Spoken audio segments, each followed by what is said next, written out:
Shalom, everyone. Welcome to our study on the book of Romans. This is part number 7. எல்லோருக்கும் Shalom.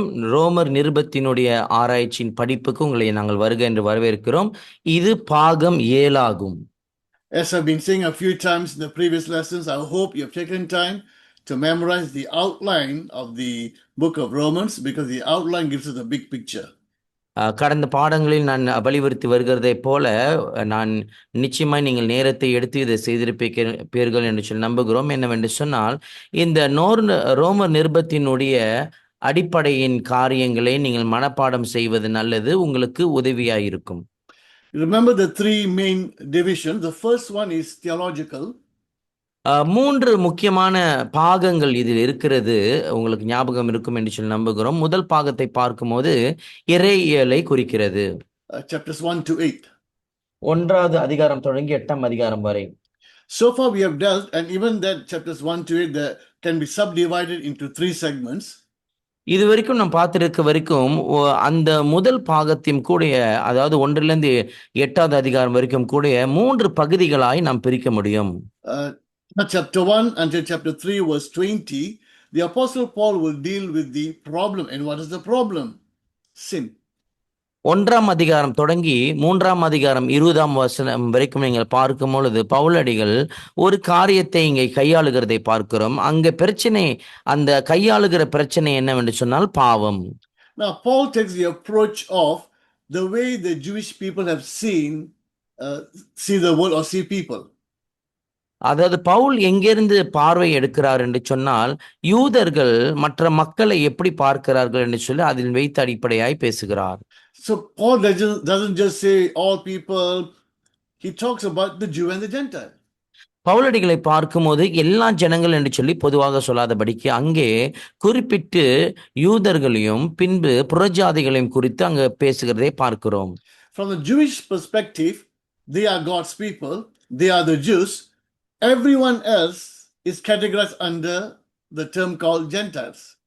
யூதர்களை பார்க்கும் பொழுது அவர்கள் யூதர்களா இருக்கிறார்கள், தேவனுடைய ஜனங்கள் என்று சொல்லி எண்ணப்படுகிறார்கள். ஆகினாலே மற்றவர்களை பார்க்கும்போது இவர்கள் புறஜாதிகள் என்று சொல்லி எண்ணுகிறார்கள்.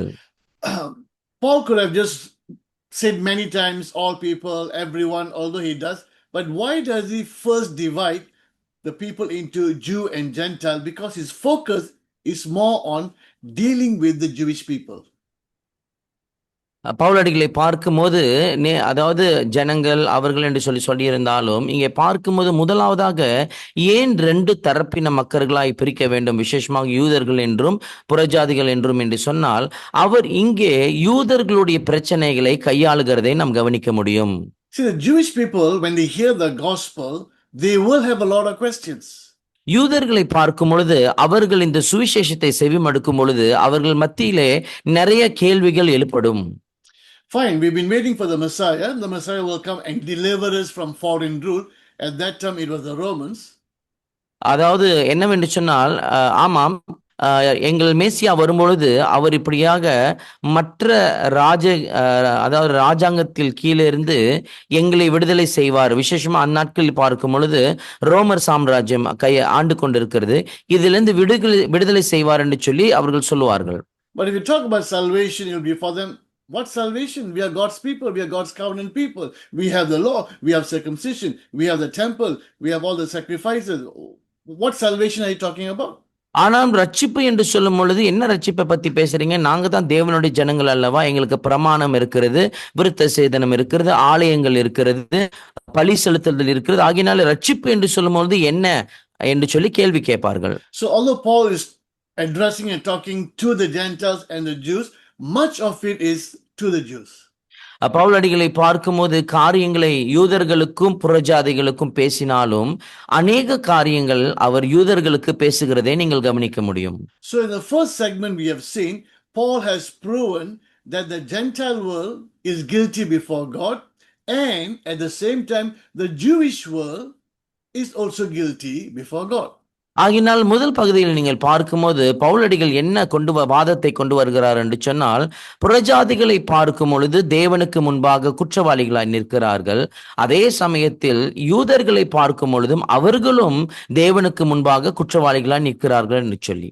The Gentiles without the law of God, the Jews with the law of God. புறஜாதிகளை பார்க்கும்போது தேவனுடைய பிரமாணம் அல்லாமல் அவர்கள் குற்றவாளிகளாய் நிற்கிறார்கள். யூதர்களை பார்க்கும்போது தேவ பிரமாணத்தின் முன்பாக குற்றவாளிகளாய் நிற்கிறார்கள். So in the past 6 lessons, we have taken time and look at this. Paul will prove that both the Jews and the Gentiles, they stand before God declared guilty. கடந்த 6 பாடங்கள் நாம் பார்த்து வந்திருக்கிறோம். என்னவென்று சொன்னால், புறஜாதிகளும் சரி யூதர்களும் சரி அவர்கள் தேவனுக்கு முன்பாக நிற்க வைத்து 2 தரப்பினரும் குற்றவாளிகளாய் காணப்படுகிறார்கள் என்று சொல்லி பவுல் வாதத்தை தீர்த்திருக்கிறார். So he has dealt with the universal problem, with the problem of sin. இங்கே பார்க்கும்போது உலக அளவில் இருக்கிற அதாவது பாவம் என்னும் பிரச்சனையை இங்கே அவர் கையாண்டதை நாம் பார்க்கிறோம். Now we come to the second part, chapter 3 verse 21 until the end of chapter 5. இப்பொழுது பார்க்கும் பொழுது நாம் 2வது பகுதிக்கு வந்திருக்கிறோம். எங்கே ஆரம்பிக்கிறது என்று சொன்னால் 3ஆம் அதிகாரம் 21ஆம் வசனம் தொடங்கி 5ஆம் அதிகாரம் 21ஆம் வசனம் வரை நாம் இப்பொழுது பார்த்து கொண்டிருக்கிறோம். He's now going to talk about the solution. Sin is the problem. What's the solution? இங்கே பார்க்கும் பொழுது தீர்வை குறித்து அவர் பேச போகிறார். பாவம் தான் இதனுடைய பிரச்சனை. ஆகினாலே இந்த பிரச்சனைக்கு தீர்வு என்ன? How can we as sinners before God now be declared righteous?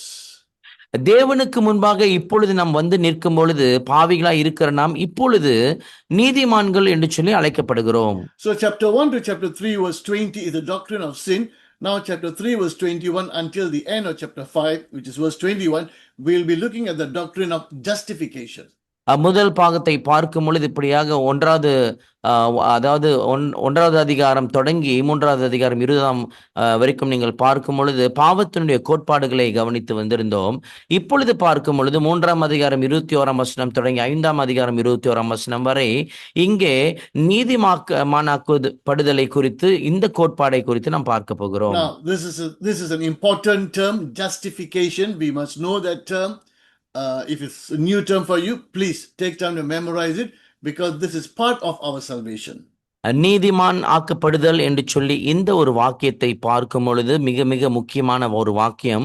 ஒருவேளை இது வரைக்கும் நீங்கள் இந்த வார்த்தை கேளாமல் இருந்திருப்பீர்கள் என்று சொன்னால் மனப்பாடம் பண்ணுவது அவசியம். ஏனென்று சொன்னால் கிறிஸ்தவர்களாக இருக்கிற நமக்கு இந்த வாக்கியம் மிக மிக அவசியமான ஒரு வாக்கியம். See, we use the word salvation, but that's a generic term, that's a general term.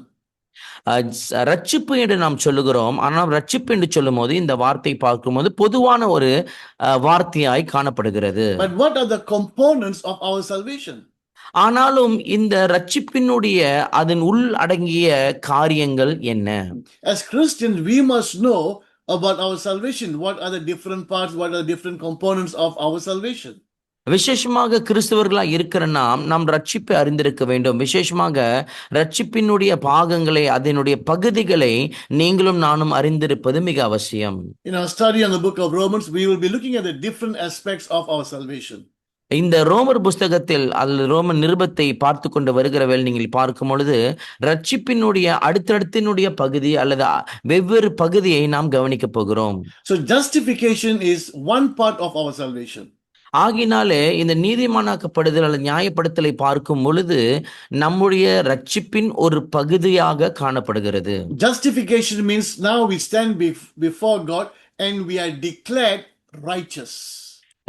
நியாயமாக்கப்படுதல் என்று சொல்லும் பொழுது அது என்ன அர்த்தம் என்று சொன்னால் தேவனுக்கு முன்பாக இப்பொழுது நாம் வந்து நிற்கிறோம், ஆனாலும் நீதிமானாக எண்ணப்பட்டு நாம் நிற்கிறோம். But how does that take place? ஆனாலும் இது எப்படி நடந்தேறும்? Because so far what we have seen is we are standing before God as a sinner, and therefore we deserve the judgment of God. இதுவரைக்கும் நம்ம அறிந்திருக்கிற காரியம் என்னவென்று சொன்னால் நாம் தேவனுக்கு முன்பாக ஒரு பாவிகளாக குற்றம் சாடப்பட்டிருக்கிறோம். இந்த பாவிகளா இருக்கிறபடினாலே இதற்கு நியாயம் தீர்ப்பு அளிக்கப்பட வேண்டிய சூழ்நிலையில் நாம் இருக்கிறோம். But justification is standing before God, and now God declares us not guilty, doesn't call us sinner, he declares us righteous. ஆனாலும் நியாயமாக்கப்படுதல் என்று சொல்லும் போது தேவனுக்கு முன்பாக இப்பொழுது நாம் வந்திருக்கிறோம். தேவன் நம்மை அதாவது பாவிகள் என்று சொல்லி இனி நம்மை அழைக்காமல் நீதிமான்கள் என்று சொல்லி நம்மை அழைக்கிறார். That's what justification is. அதுதான் இந்த நீதிமானாக்கப்படுதல் அல்லது நியாயப்படுத்தலின் காரியம். But how does that take place? ஆனாலும் இது எப்படி நடைபெறுகிறது? Let's find out. நாம் கவனிப்போம். Let's look how justification, how we can be justified, how righteousness come to us. அதாவது நாம் எப்படி இந்த நியாயப்படுத்தப்பட போகிறோம், இந்த நீதியான காரியம், இந்த நியாயப்படுத்தல் நம் மீது எப்படி அது சோரும் என்று சொல்லி நாம் பார்க்க போகிறோம். So we will read chapter 3 verses 21 to 24. மூன்றாம் அதிகாரம், ரோமன் எழுதின நிருபம் 3ஆம் அதிகாரம் 21 தொடங்கி 24ஆம் வசனம் வரை நாம் கவனிப்போமாக. Before we read that, let me read the first word in chapter 3 verse 21. But now. மூன்றாம் அதிகாரம் 21வது வசனம். ஆனாலும். When we read the word but, it's comparing with something. ஆனாலும் என்று சொல்லும்போது இந்த வார்த்தை என்ன அர்த்தம் என்று சொன்னால் இன்னொரு காரியத்தோடு ஒப்பிடப்படுகிறது என்று சொல்லி பொருளாகும். By your own effort, whether you're going to follow the Mosaic law, whatever you do, your own rituals, you can never be declared righteous. But now there is a righteousness. உங்கள் சுய முயற்சினாலே, அதாவது ஒரு மோசையின் பிரமாணத்தை கொண்டோ அல்லது உங்கள் சுய முயற்சினாலே நீங்கள் நீங்க முயற்சிக்கலாம். ஆனாலும் இந்த நீதிமானாக்கப்படுதல் தேவன் கொடுக்கிறார் என்று சொல்லி இதில் பார்க்கிறோம். But now righteousness is available. What righteousness? From where? From whom? How do we receive it? ஆனாலும் நியாயப்படுத்தல் காரியமானது இப்பொழுது நமக்கு வைக்கப்பட்டிருக்கிறது. ஆனாலும் கேள்வி என்னவென்று சொன்னால் எங்கிருந்து வருகிறது, யாரினால் நமக்கு தெரிவிக்கப்படுகிறது? So let's read verses 21 to 24. வாசிப்போமாக 21ஆம் வசனம் தொடங்கி 24ஆம் வசனம் வரை.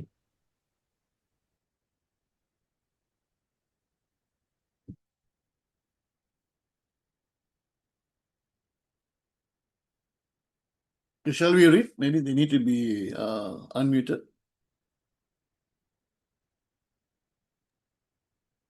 இப்படி இருக்க நியாய பிரமாணம் இல்லாமல் தேவ நீதி வெளியாக்கப்பட்டிருக்கிறது. அதை குறித்து நியாய பிரமாணமும் தீர்க்க தரிசனங்களும் சாட்சியிடுகிறது. அது இயேசு கிறிஸ்துவை பற்றும் விசுவாசத்தினாலே பலிக்கும் தேவ நீதியே. விசுவாசிக்கிற எவர்களுக்குள்ளும் எவர்கள் மேலும் அது பலிக்கும், வித்தியாசமே இல்லை. எல்லாரும் பாவம் செய்து தேவ மகிமையற்றவர்களாகி இலவசமாய் அவருடைய கிருபையினாலே கிறிஸ்து இயேசுவில் உள்ள மீட்பை கொண்டு நீதிமான்களாக்கப்பட்டிருக்கிறார்கள். But now, apart from the law, the righteousness of God has been made known, to which the law and the prophets testify. This righteousness is given through faith in Jesus Christ to all who believe. There is no difference between Jew and Gentiles, for all have sinned and fall short of the glory of God, and all are justified freely by His grace through the redemption that came by Christ Jesus. For all have sinned. All meaning Jew and Gentile. எல்லாம் பாவம் செய்திருக்கிறார்கள், பாவிகளா இருக்கிறார்கள் என்று சொல்லும் பொழுது யூதர்களையும் இங்கே புறஜாதிகளையும் குறிக்கிறது. Of course, when we read Romans 3:23, all we will say every single person, which is correct. ரோமர் 3:23 வாசிக்கும் பொழுது எல்லா நபர்களையும் குறிக்கிறது என்று சொல்லி அது சரியான ஒரு காரியம்தான். But here as we're reading, when Paul says all have sinned, Jew and Gentile. ஆனாலும் இங்கு தொடர்ந்து நாம் வாசிக்கும் பொழுது எல்லாம் பாவிகளா இருக்கிறார்கள் என்று சொல்லும் பொழுது யூதர்களையும் புறஜாதிகளையும் குறிக்கிறது. So Paul talks about, but now there is a righteousness. Pavul இங்க சொல்லும் பொழுது அவர் என்ன சொல்கிறார் சொன்னா, ஆனாலும் இப்பொழுது நீதிமானாக்கப்படுதல், நியாயப்படுத்தல் இருக்கிறது. This righteousness comes from God. இந்த நியாயப்படுத்தல் அல்லது நீதிமானாக்கப்படுதல் தேவனிடத்திலிருந்து வருகிறது. Doesn't come from our self effort. நம்முடைய சொந்த சுய முயற்சினால் இது வராது. Our good works or rituals, none of it can bring about righteousness that's acceptable to God. நம்முடைய செயல்கள், அதாவது நல்ல காரியங்களை பார்க்கும் பொழுது தேவனுக்கு முன்பாக ஒரு நீதியை அது விளங்க வைக்க பண்ண முடியாது. See, religious thinking is, what can I do in order for my sins to be forgiven? What can I do so that God will see me as a holy person? மத காரியத்தில் பார்க்கும் பொழுது, மத சடங்கை அதன் கீழ் பார்க்கும் பொழுது ஒரு மனுஷன் என்ன நினைப்பான் என்று சொன்னால், தேவனுக்கு முன்பாக நான் நீதிமானாக்கப்பட நான் என்ன செய்ய வேண்டும் என்று சொல்லி அப்படிதான் முயற்சிப்பார்கள். If I give up everything, I don't want to have wealth, I just put simple clothing, maybe I just go away and live on my own, will I stand ஒருவேளை before God as a holy person? ஒருவேளை நான் எல்லாவற்றையும் துறந்து விட்டு சாதாரண ஆடைகளை அணிந்து விட்டு சாதாரண மனுஷனை போல இருக்கிற இடத்தை விட்டு ஒரு இடத்துக்கு போயிட்டோம்னு சொன்னா தேவனுக்கு முன்பாக நாம் நீதிமானாக்கப்பட்டு விட்டோமா? If I break 100 coconuts, will my sins be forgiven? 100 தேங்காய்களை உடைப்பதினாலே என்னுடைய பாவம் முற்றிலுமாய் மன்னிக்கப்படுமா? How do I know that 100 coconuts are enough? எப்படி எனக்கு தெரியும் 100 தேங்காய்கள் போதும் என்று சொல்லி? See, this is man's thinking, man's effort. What can I do? இதுதான் மனுஷனுடைய சிந்தை, மனுஷனுடைய முயற்சியாகும். நான் என்ன செய்ய முடியும் என்கிற ஒரு காரியம். It all started with Adam and Eve. இது எங்கிருந்து ஆரம்பிக்கிறது என்று சொன்னால் ஆதாம் ஏவாள் இடத்திலிருந்து ஆரம்பிக்கிறது. When Adam and Eve rebelled against God, they found themselves naked. That means they must be covered by something before that. அதாவது ஆதாம் ஏவாளை பார்க்கும் பொழுது அவர்கள் முரட்டாட்டம் பண்ணி தேவனுக்கு எதிராய் பாவம் செய்த பின்பு அவர்கள் அறிந்து கொள்கிறார்கள் தாங்கள் நிர்வாணமாய் இருக்கிறார்கள் என்று சொல்லி. For all have sinned and fallen short of God's glory. So was God's glory covering them, and now when they sin, the glory departed and they see each other, they are naked?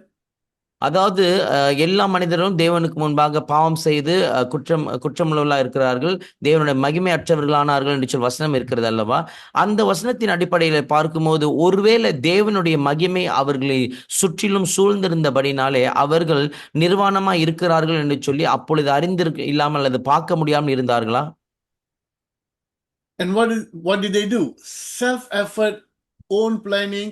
They took fig leaves and they sewed clothes thinking that is enough, or that will cover their nakedness, which is sinfulness. நீங்க பார்க்கும்போது அவர்கள் சுய முயற்சியில இப்பொழுது இறங்கி என்ன செய்கிறார்கள் சொன்னால் அத்தி இலைகளை பழித்து இப்படியாக அவர்களுக்கு சொந்த ஆடைகளாய் ஏற்படுத்தி கொள்ளுகிறார்கள். என்னவென்று சொன்னால் தங்களுடைய இந்த நிர்வாணத்தை மூடிக்கொள்ள முடியும் என்று சொல்லி, நிர்வாணம் என்று சொல்லும் பொழுது தங்கள் பாவங்களை மூடிக்கொள்ள முடியும் என்று சொல்லி சுய முயற்சி செய்கிறார்கள். Despite that, they were still hiding. அந்த காரியம் அவர்கள் ஆடையாக அணிந்திருந்தாலும் அவர்கள் மறைந்து ஒளிந்து கொண்டிருப்பார்கள். And how long will these fig leaves last? கேள்வி என்னவென்று சொன்னால் இந்த அத்தி இலைகள் எவ்வளவு நாள் தாக்கு பிடிக்கும்? That's a picture of religion, man's religion. That's a picture of man's effort to somehow clothe his nakedness, his sinfulness. இது எதை காண்பிக்கிறது என்று சொன்னால் மனுஷனுடைய மதங்களை காண்பிக்கிறது. மனுஷன் சுயமாக அவன் எடுத்து ஒரு மதத்தை கொண்டு வந்து வைத்திருக்கிறான். ஆனாலும் கேள்வி என்னவென்று சொன்னால் எவ்வளவு நாளுக்கு இது தற்காக்க முடியும் அல்லது நீடிக்கும்? And when God will come and we find he will take skin, and from where an animal must have been killed, God takes the skin of an animal that has not done anything wrong and covers Adam and Eve. நீங்க இங்க பார்க்கும் பொழுது பின்பு ஆண்டவராகிய தேவன் வந்தபோது அவர் என்ன செய்கிறார் என்று சொன்னால் ஒரு மிருகத்தினுடைய தோலை கொண்டு வந்து விசேஷமாக பார்க்கும் பொழுது நிச்சயமாக எந்த ஒரு பாவமும் குற்றமும் செய்யாத ஒரு மிருகத்தை அதை அடித்து அதை தோலை உரித்து இவர்களை அந்த பாவத்தை மூடும்படியாக அந்த தோலை அணிவித்தார் என்று சொல்லி பார்க்கிறோம். See, as we keep reading the scriptures, it will make us understand what happened in the garden. God killed an innocent animal in front of Adam and Eve, blood was shed, and that skin was taken and they were covered. நாம் தொடர்ந்து வாசிப்போமானால் வேதாகமத்தை நாம் புரிந்து கொள்ள முடியும். என்னவென்று சொன்னால் இந்த தோட்டத்தில் என்ன நடந்தது என்று சொன்னால் ஆதாம் ஏவாளுக்கு முன்பாக குற்றமற்ற ஒரு மிருகத்தை எடுத்து தேவன் அது பலியை கொடுத்து பின்பு அங்கே இரத்தமெல்லாம் சிந்தப்பட்டிருக்கும். ஆனாலும் அந்த தோலை எடுத்து ஆதாமுக்கும் ஏவாளுக்கும் அணியும்படியாக கொடுக்கிறதை பார்க்கிறோம்.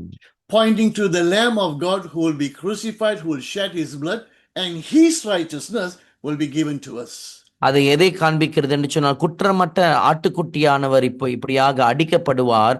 அவர் அடிக்கப்படுதலின் நிமித்தமாக அவர் நீதியை கொண்டு நம்மை போர்த்துவார் என்று சொல்லி பார்க்கிறோம். But now there is a righteousness from God. ஆனாலும் இங்கே பார்க்கும் பொழுது தேவனிடத்திலிருந்து ஒரு நீதி இருக்கிறது. And this righteousness is apart from the law. Law here means the Mosaic law. இந்த நீதிமானாக்கப்படுதலை நீதியை பார்க்கும் பொழுது நியாயப்பிரமாணத்தை விட்டு அல்லது மோசேயின் நியாயப்பிரமாணத்தை விட்டு வேறான காரியமாய் காணப்படுகிறது. And the law and the prophets, which is the Old Testament, testify about this righteousness. பிரமாணமும் தீர்க்கதரிசிகளை பார்க்கும் பொழுது இந்த காரியத்தை குறித்து, நீதிமானாக்கப்படுதலை குறித்து அவர்கள் சாட்சி கூறுகிறார்கள். Now, when we read the writings of the Apostle Paul, we need to find out when he uses the word law, what is he referring to? Because he can refer to different things using the same word law. நாம் நன்றாக அறிந்து கொள்ள வேண்டும் என்னவென்று சொன்னால், விசேஷமா பவுலடிகள் தன் நிருபத்தை எழுதும் பொழுது பிரமாணம் என்று சொல்லும் பொழுது அவர் எந்த பிரமாணத்தை குறித்து சொல்லுகிறார், அவர் வேற பிரமாணத்தை குறித்தும் சொல்ல முடியும். ஆகினால எதை குறித்து பேசுகிறார் என்று சொல்லி நாம் அறிந்து கொள்வது மிக மிக அவசியம். Apart from the law is referring to the Mosaic law. Here, law and the prophets is a term for the Old Testament scriptures.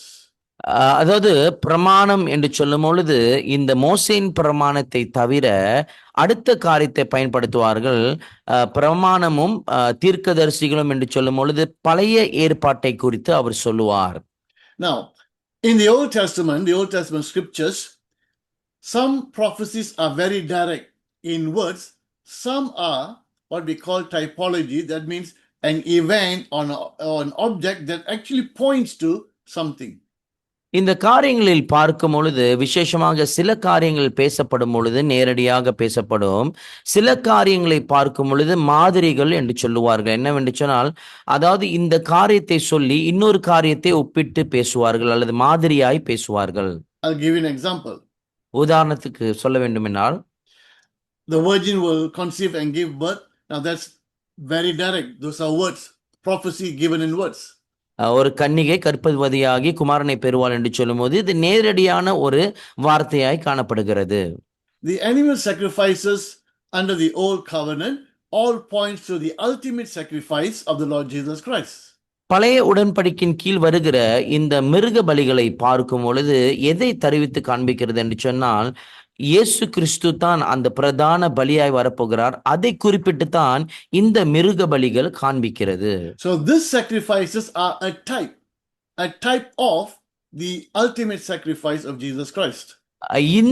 அதாவது இந்த மிருக பலிகளை பார்க்கும்போது எதற்கு மாதிரியாக இருக்கிறது என்று சொன்னால்,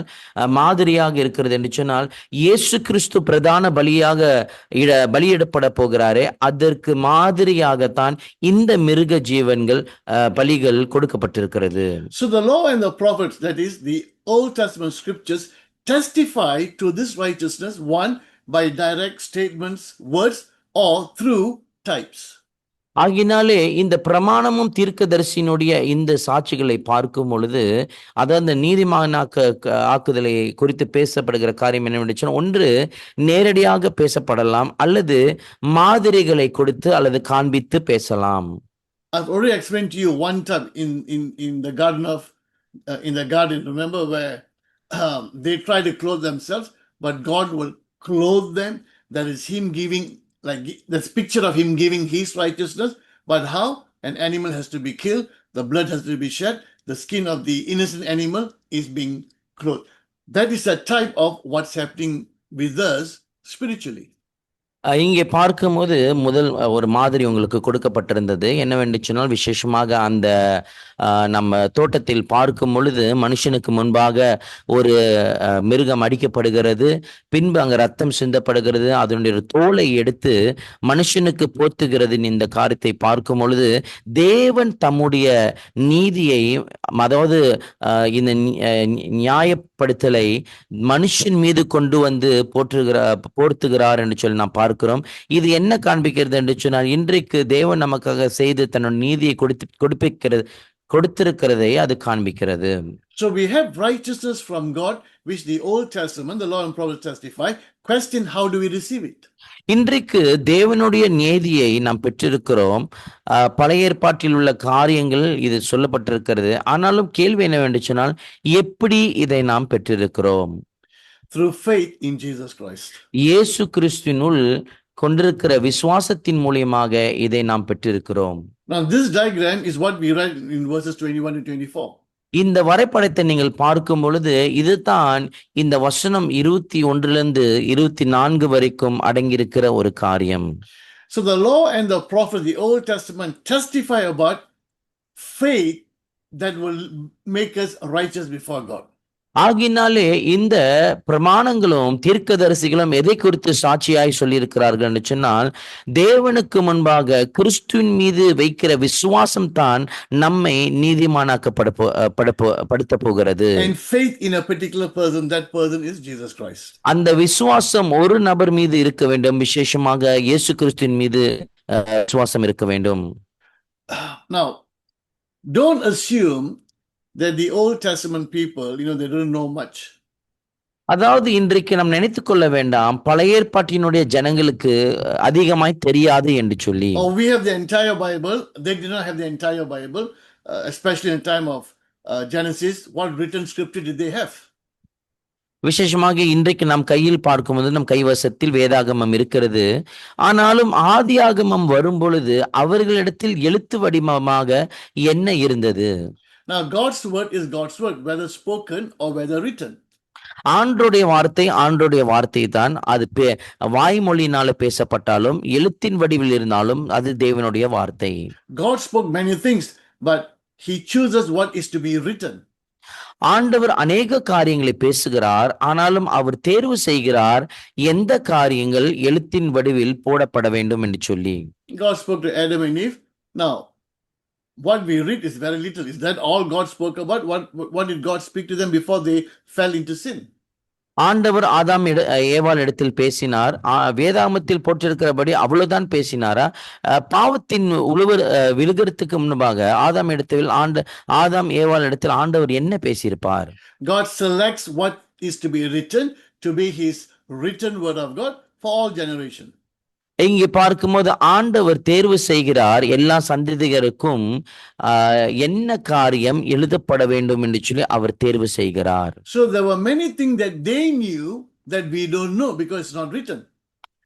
நாம் பார்க்கும் பொழுது அவர்கள் அறிந்திருந்த அநேக காரியங்கள் நமக்கு தெரியாமல் இருக்கிறது. ஏனென்று சொன்னால் அது எழுத்தின் வடிவில் எழுதப்படாமல் இருக்கிறது. And there's something that they did not know at that time that we know now because we have the written word.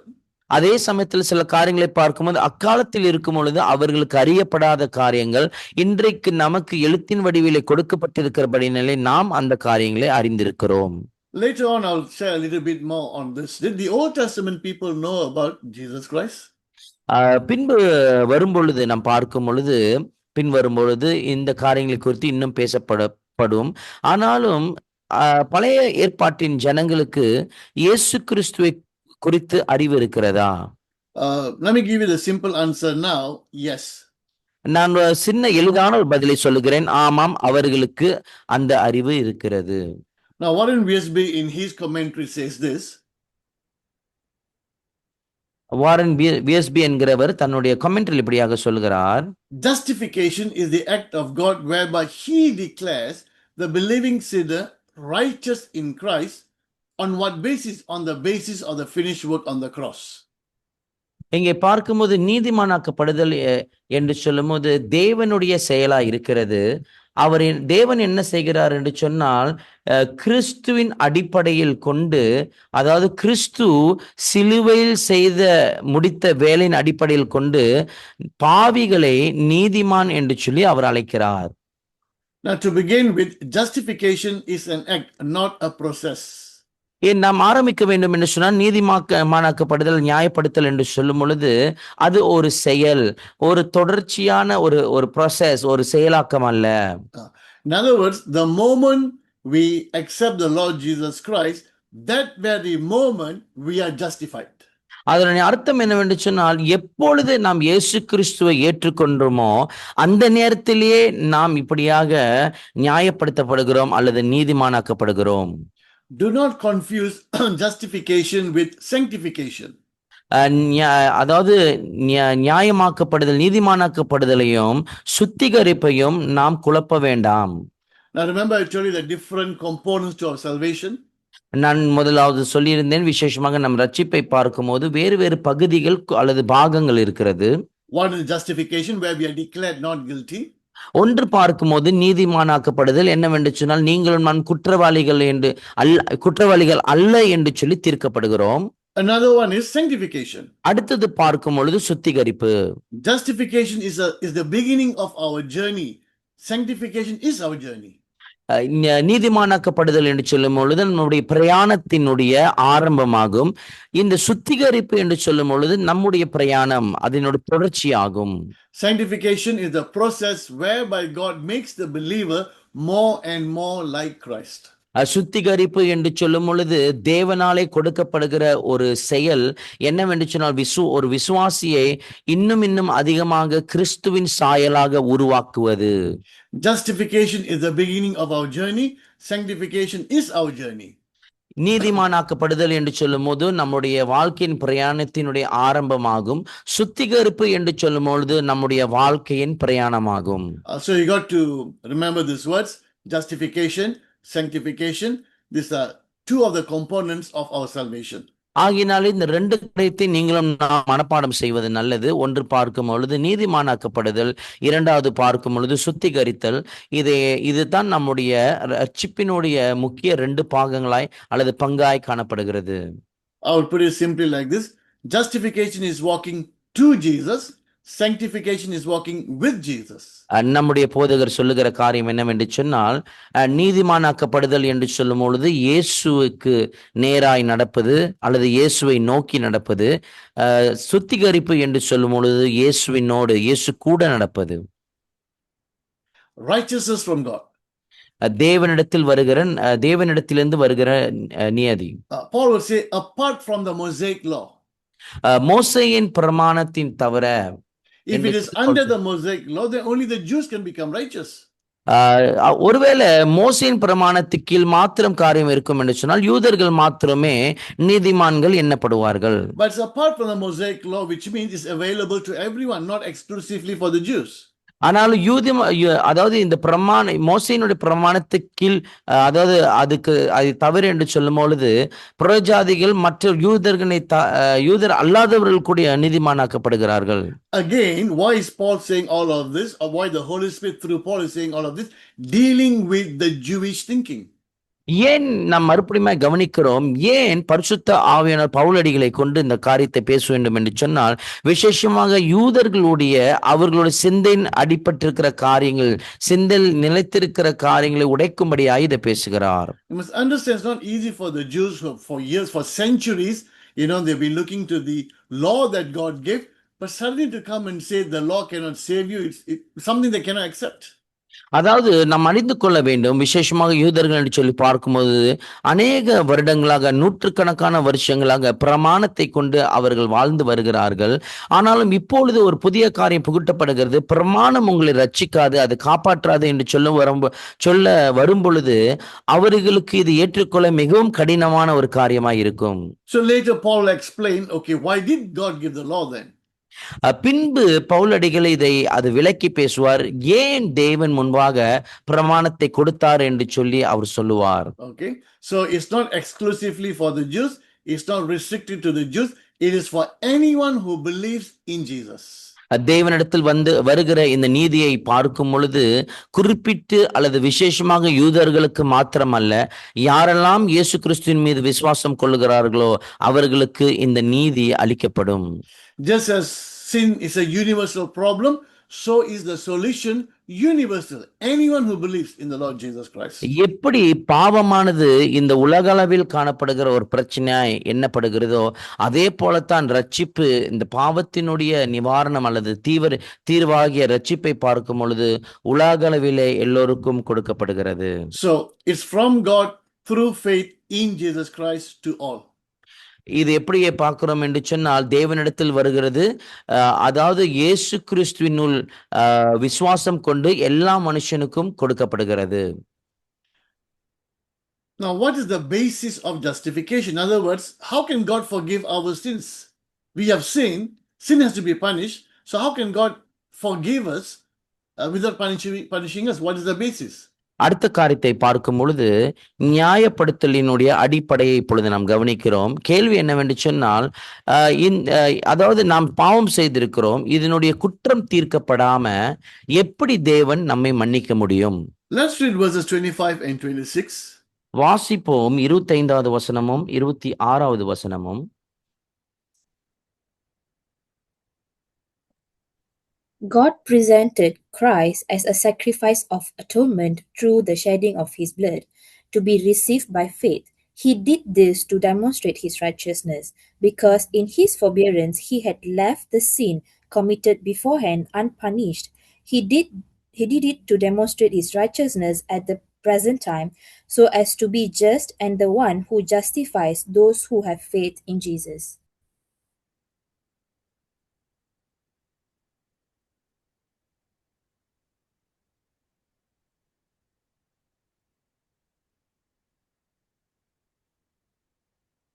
In the Tamil? தமிழ்ல வாசிக்க கேட்போமாக.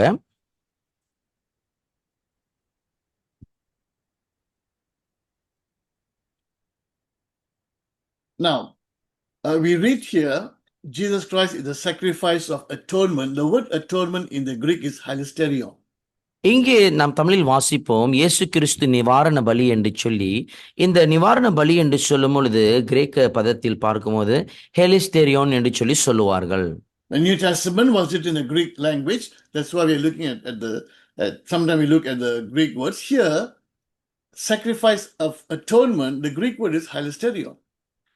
இங்கே அதாவது நம்ம புதிய ஏற்பாடு கிரேக்க மொழியில் எழுதப்பட்டிருப்படினால் ஆகியனால் தான் அதாவது இந்த கிரேக்க மொழியை நம்ம எடுத்திருக்கிறோம். இங்கே அதாவது இந்த நிவாரண பலி என்று சொல்லும் பொழுது ஹெலிஸ்டோரியன் என்று சொல்லி இந்த வார்த்தை எழுதப்பட்டிருக்கிறது. Now, some of you will be familiar with what's called the tabernacle of Moses. அநேக பேருக்கு நாம் தெரிந்திருக்கிற காரியம் என்னவென்று சொன்னால், மோசேயினுடைய இந்த கூடாரத்தை குறித்து நாம் அறிந்திருப்போம். Okay, if you're not aware of it, if you don't know much about it, or if you're hearing it for the first time, you can write this down and later you can read it. Exodus chapter 25 onwards. ஒருவேளை நீங்க இதை பத்தி இது வரைக்கும் தெரியாமல் இருந்திருப்பீர்கள், அது முதல் தடவை நீங்க கேள்விப்படுறீங்கன்னு சொன்னால், இந்த மோசேயின் கூடாரத்தை பார்க்கும் பொழுது யாத்திராகமம் 25ஆம் அதிகாரம் தொடங்கி நீங்க அதை வாசிக்க முடியும். Now, in the tabernacle, the 6 important objects. The most important one is called the Ark of the Covenant. கூடாரத்திற்குள்ளே பார்க்கும் பொழுது 6 முக்கியமான ஆலயத்தினுடைய பொருட்கள் இருக்க வேண்டும். அந்த முக்கியமான பொருளில் ஒரு பொருள் பார்க்கும்போது இந்த உடன்படிக்கையின் பெட்டி. And nobody can see the Ark of the Covenant because it represents God's glory, represents God's government, represents God's presence. இந்த உடன்படிக்கை பற்றும் யாராலும் காண இயலாது. ஏனென்று சொன்னால் இது தேவனுடைய மகிமையை காண்பிக்கிறது, அவருடைய ராஜ்ய பாரியத்தை குறித்து காண்பிக்கிறது, அவருடைய பரிசுத்தத்தை குறித்து அது காண்பிக்கிறது. Now you can see this picture here. This is the picture of the Ark of the Covenant. கீழே இந்த போட்டிருக்க படத்தை நீங்கள் பார்க்க முடியும். இதுதான் இந்த உடன்படிக்கையின் பெட்டியினுடைய காரியம். So you have a box and then you have a cover. Okay, you can see the two like angels. The 2 cherubim and the cover is one piece. It's called the atonement cover. நீங்க இங்க பார்க்கும்போது அது கீழே ஒரு பெட்டியை பார்ப்பீர்கள், மேலே பார்க்கும்போது தங்கத்தினால் செய்யப்பட்டிருக்கிற அதனோட மூடி 2 அதாவது கேருபீன்கள் இந்த அந்த செட்டையை விரித்திருக்கிறது போல இருக்கிறது. அது மேலுள்ள அந்த தங்க இதுதான் அது இந்த நிவாரண பலி செலுத்துகிற இடம் அல்லது ரத்தம் பூசுகிற இடம் என்று சொல்லுவார்கள். That's where the high priest once a year on the day of atonement will go and sprinkle blood on the mercy seat of the atonement cover. அங்கே தான் நீங்கள் பார்க்கும்பொழுது பிரதான ஆசிரியர் வருடத்தில் ஒரு முறை இந்த இடத்துக்குள் சென்று அந்த அந்த அந்த அந்த அந்த பெட்டியின் மேல் தான் இப்படியாக இரத்தத்தை தெளிப்பார். Now when the Old Testament Hebrew is translated into the Greek, the word for what we see here is hilasterion. அதாவது பழைய ஏற்பாட்டிலிருந்து எபிரேயர் மொழியிலிருந்து கிரேக்க மொழிக்கு அவர்கள் மொழியாக்கம் செய்யும் பொழுது என்ன வார்த்தையை பயன்படுத்துகிறார்கள் என்று சொன்னால் ஹெலிஸ்டேரியோன் என்று சொல்லி பயன்படுத்துகிறார்கள். So Paul tells us that Jesus Christ is the hilasterion. Pavul என்ன சொல்ல வருகிறார் என்று சொன்னால் இயேசு கிறிஸ்து தான் இந்த ஹைலஸ்டேரியோன் என்று சொல்லி சொல்லுகிறார். He is the mercy seat. அவர் தான் அந்த கிருபாசனம். This object points to Jesus Christ. இந்த பொருளானது இயேசு கிறிஸ்துவை குறித்து காண்பிக்கிறது.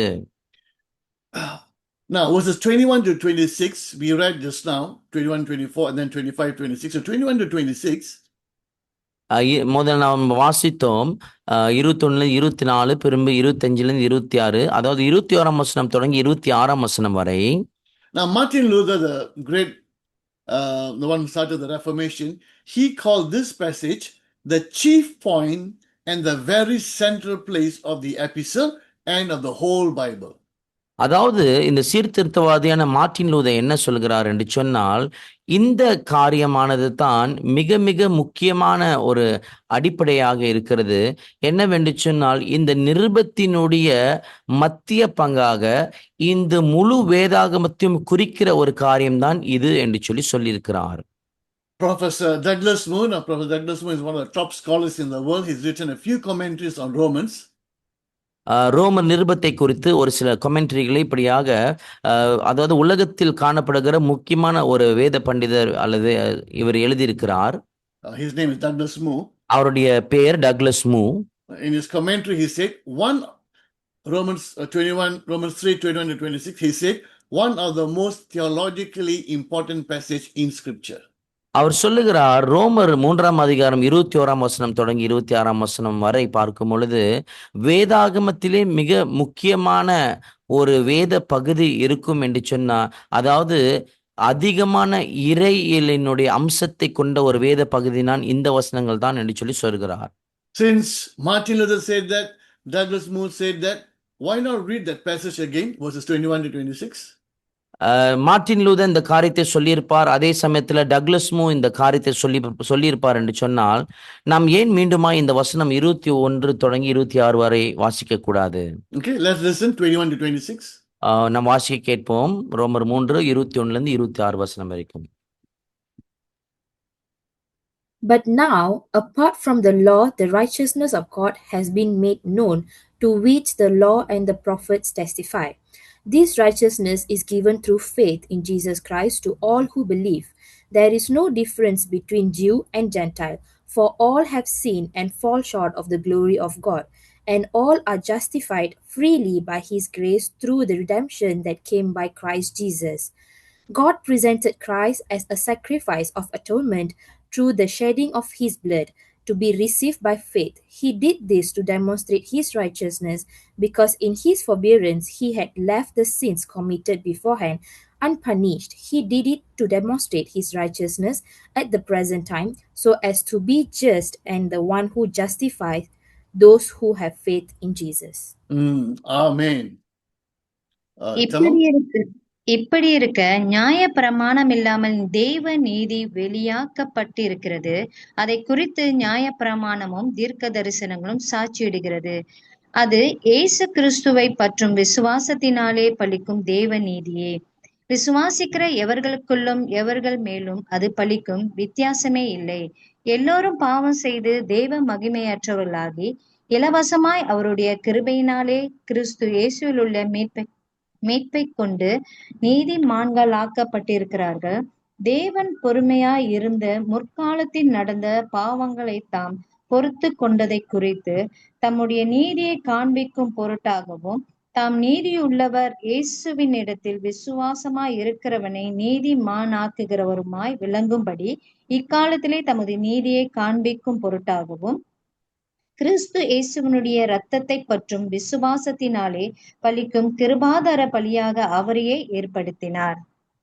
Okay, there you go. We have just read what some scholars say the most important passage in the entire scripture. நீங்க பார்க்கும் பொழுது இங்கே அநேக வேத பண்டிதர்கள் சொல்லியிருக்கிறார்கள், வேதாகமம் முழுவதும் எடுத்துக்கொள்ளும் பொழுது இந்த வசனத்தான் மிக முக்கியமான மைய பகுதியாய் இருக்கிறது என்று அவர்கள் சொல்லி இருக்கிறார்கள். So it'll be good for us to note that down. Maybe you want to highlight that passage in the Bible, so that next time when we read, we'll be reminded that this is one of the most important passage in the scriptures.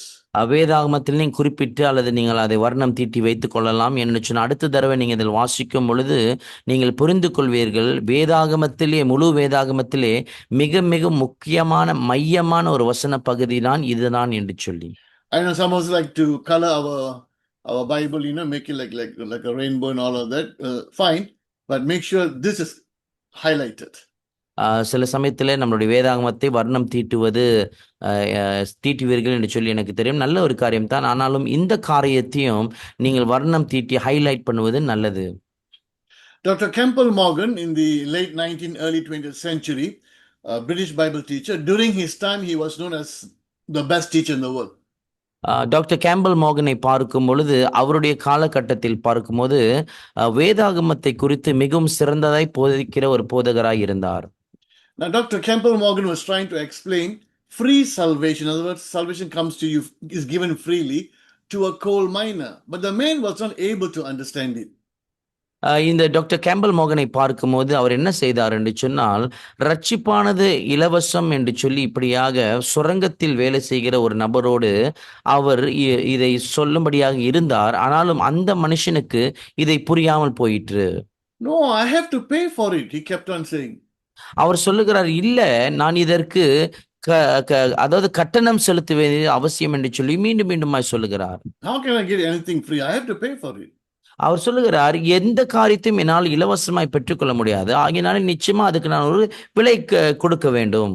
Surely to be saved I must do something. That's the basic thinking of human beings. That's what religion is all about. So he's thinking the same way. No, I must do something to get salvation. அதாவது மெய்யாகவே நான் ஏதாவது ஒன்று காரியத்தை செய்ய வேண்டும் இந்த ரட்சிப்பை பெற்றுக்கொள்ளும்படியாக. இதுதான் மதங்கள் செய்யக்கூடிய காரியமா இருக்கிறது. அதே போல தான் இந்த மனுஷனும், இல்லை நான் இலவசமாய் பெற்றுக்கொள்ள முடியாது, நான் ஏதாவது ஒரு கட்டணம் செலுத்தி தான் இதை பெற்றுக்கொள்ள முடியும் என்று சொல்லி அவர் தன் சிந்தையிலிருந்து சொல்லுகிறார். Suddenly he got an idea. So he asked the man, how did you get down into the mine this morning? அதாவது திடீரென்று சொல்லி அவருக்கு ஒரு அறிவு பூர்வமான காரியம் வந்தப்ப அந்த டாக்டர் அவரை பார்த்து கேட்கிறார், இன்றைக்கு நீங்க காலை வேளையில இந்த சொரங்கத்துக்குள் இறங்கும் பொழுது நீங்க எப்படி இறங்குனீங்க? That's easy. I just get in the elevator. The elevator goes down. That's it. அவர் என்ன சொன்னார் என்று சொன்னால், நான் அங்கே போனேன், அங்கே மின் தூக்கி இருந்தது, அந்த மின் தூக்கி என்னை கீழே கொண்டு போனது, அப்படிதான் நான் கீழே போனேன் என்று சொல்லி. Then Dr. Morgan asked him, wasn't it too easy? Didn't you have to pay for it? அவர் சொல்லுகிறார், இந்த டாக்டர் மோகன் என்ன கேட்டார்னு சொன்னால், அது ரொம்ப சுலபமாய் இருந்தது தானே, ஆனாலும் நீங்கள் அதற்கு கட்டணம் செலுத்த வேண்டிய அவசியம் இல்லை தானே என்று சொல்லி. The man laughed. No, it didn't cost me anything, but it was cost the company a lot of money to build this. அவர் என்ன சொன்னார் என்று சொன்னால், எனக்கு எந்த ஒரு கட்டணமும் விதிக்கப்படவில்லை, நான் இலவசமாய்த்தான் பயன்படுத்தினேன், ஆனாலும் இந்த மின் தூக்கியை கட்டுவதற்கு இதனுடைய அதாவது கம்பெனிக்கு அதிக செலவு வந்திருக்கும் என்று சொல்லி சொன்னார். Suddenly the man understood. திடீரென்று சொல்லி அந்த மனுஷன் உடனே புரிந்து கொண்டான்.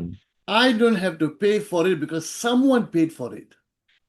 நான் இதற்கு கட்டணம் கட்ட வேண்டிய அவசியம் இல்லை, ஏனென்று சொன்னால் யாரோ வேறொருவர் இதற்கு கட்டணம் கட்டியிருக்கிறார். Because someone paid for this, I can use it freely. யாரோ இதுக்கு காசு கட்டினபடினாலே நான் இதை இலவசமாய் பயன்படுத்த முடியும். Then he understood why salvation is free, because someone, Jesus Christ, paid for it. அப்பொழுது அவர் அறிந்து கொண்டார், இந்த ரட்சிப்பானது இலவசமான காரியம், ஏனென்று சொன்னால் யாரோ ஒருவர் இதற்கு விலைக்கரையம் செலுத்திருக்கிறார். யார் அவர் என்று சொன்னால் இயேசு கிறிஸ்து விலைக்கரையம் செலுத்திருக்கிறார். It doesn't cost me anything to be saved, but it cost God the Father the life of his son. ரட்சிக்கப்படுவதற்கு எனக்கு எந்த ஒரு செலவும் அல்லது ஒரு கட்டணம் விதிக்கப்படவில்லை, ஆனால் தேவனுக்கு பார்க்கும் பொழுது அவருடைய குமாரனே விலைக்கரையமாய் செலுத்தப்பட வேண்டியது அவசியமாய் இருந்தது. It has been said salvation is free, but it's not cheap. சொல்லப்பட்டிருக்கிறது என்ன காரியம் என்று சொன்னால், ரட்சிப்பானது இலவசம், ஆனாலும் அது விலை அற்ற ஒரு காரியம் அல்ல. It's free because someone paid. அது இலவசம் ஏனென்று சொன்னால் ஒருவர் அதற்கு விலைக்கரையம் செலுத்தி இருக்கிறார். It's mind-boggling really to think about it, how God Almighty is willing to come down to this world in the form of a human being, take our sins upon himself, went through all the humiliation and the suffering and the punishment, so that our sins can be forgiven and we can be reconciled to the Father. இது நம் சிந்தைக்கு எட்டாத ஒரு காரியம். என்னவென்று சொன்னால், விசேஷமாக தேவனாய் இருக்கிற அவர், சர்வ வல்லமை தேவனாய் இருக்கிற அவர் தன்னை துறந்து அடிமையின் மனுஷ ரூபத்தை எடுத்து உலகத்துக்கு வந்து அநேக பாடுகளை அனுபவித்து உலகத்தின் முழு பாவத்தையும் தன் மீது சுமந்து கொண்டு தேவனுக்கு முன்பாக நாம் குற்றவாளிகளை நிற்காதபடிக்கு தன்னைத்தானே ஒப்பு கொடுத்து தேவனுக்கும் நமக்கும் ஒரு உடன்படிக்கை ஏற்படுத்தி ஒரு உறவை சரிப்படுத்தி கொடுத்து வைத்திருக்கிறாரே, இது மனுஷனுடைய சிந்தை கெட்டாத ஒரு காரியம். For some people, believing in Jesus seems to be too simple. You mean so simple? That's it? சில பேருக்கு பார்க்கும் பொழுது இயேசு கிறிஸ்துவின் மீது விசுவாசம் வைக்குவது இவ்வளவுதானா, அவரு இவ்வளவு எளிதான ஒரு காரியமா அப்படி என்று சொல்லி கேள்வி கேட்பார்கள். Sometimes for them it's too simple, they can't accept. No, no, no, no. We are the one who committed sin. We are the one must work for salvation. அதாவது சில பேருக்கு இது ரொம்ப அதாவது இலகுவா இருக்கிறபடினால் அவர்கள் என்ன சொல்வார்கள் சொன்னா, நான் தான் பாவம் செய்தேன், நான் தான் இந்த காரியத்துக்கு கிரயம் செலுத்த வேண்டும், இதுக்கு நான் தான் செலுத்த வேண்டும் என்று சொல்லி சொல்லுவார்கள். How much are you going to do? What are you going to do? ஆனாலும் எவ்வளவு உங்களால செய்ய முடியும், என்ன நீங்க செய்ய போறீங்க? How do you know how much is enough for God? உங்களுக்கு எப்படி தெரியும் இவ்வளவு அளவு தான் ஆண்டவருக்கு போதும் என்று சொல்லி எப்படி தெரியும்? You will never know. நம்ம யாருக்கும் தெரியாது. Moreover, what makes you think that what you do is acceptable to God? அதே சமயத்தில் பார்க்கும்போது எல்லாவற்றுக்கும் மேலாக நான் செய்கிற காரியம் தேவனால் அங்கீகரிக்கப்படும் என்று சொல்லி எனக்கு எப்படி தெரியும்? Are you approaching God on His terms or on your terms? ஆண்டவரை நாம் அணுகும் பொழுது நம்முடைய காரியத்தை கொண்டு அவரை அணுகுகிறோமா, அல்லது அவருடைய நிர்பந்தனையை வைத்து அவரை அணுகி போகிறோமா? He loves us so much that He paid the price with His life, and all He wants is for us to repent of our sins and to give our life to the Lord Jesus Christ, who is the sacrifice of atonement, the only way, the only person who can save us. அவர் நம்மை அதிகமாய் நேசித்திருக்கிறபடினாலே இப்படியாக இயேசு கிறிஸ்துவை மாத்திரம் அவர் தான் பாவ நிவாரண பலியாக ஒப்பு கொடுத்து நாம் அவரோடு இணைந்து கொள்ளும்படியாக சேரும்படியாக அவர் இந்த காரியத்தை செய்திருக்கிறார். If you're hearing this for the first time, I want to tell you, you have someone, there is someone who genuinely loves you. That is your Creator, God Almighty. And you don't have to guess who's God. He has come down to this world and revealed Himself. That is Jesus Christ. ஒருவேளை நீங்க இதுதான் முதல் முறை செவி மடுக்கிறீர்கள் என்று சொன்னால் உங்களை பார்த்து நான் சொல்லுகிறேன், சர்வ வல்லமை உள்ள தேவன் இப்படியாக மனித ரூபத்தை எடுத்து, யார் அந்த தேவன் என்று சொல்லி நம்ம கேள்வி கேட்க அவசியம் இல்லை, மனித சாயலை கொண்டு இந்த பூலோகத்துக்கு வந்து உங்களையும் இன்னும் அதிகமாக நேசித்து தன்னைத்தானே நிவாரண பலியாக ஒப்பு கொடுத்திருக்கிறார். But if you've been coming to church for some time and yet have not truly in repentance and genuinely given your life to Jesus, right now, this is the moment to be serious with God. ஆனாலும் நாம் தொடர்ந்து சபைக்கு வந்து கொண்டிருக்கிறோம், ஆனாலும் உண்மையாக மனம் திரும்பி மெய்யாக தேவனுக்கு என்று சொல்லி நம் இருதயத்தை அர்ப்பணிக்காமல் கொடுக்காமல் இருந்திருப்போம் என்று சொன்னால் இதுதான் உங்களுடைய தருணம், நீங்கள் தேவனிடத்தில் முழு சரணடையலாம். Now this is coming from Book of Romans, from a man who wanted to wipe off the church.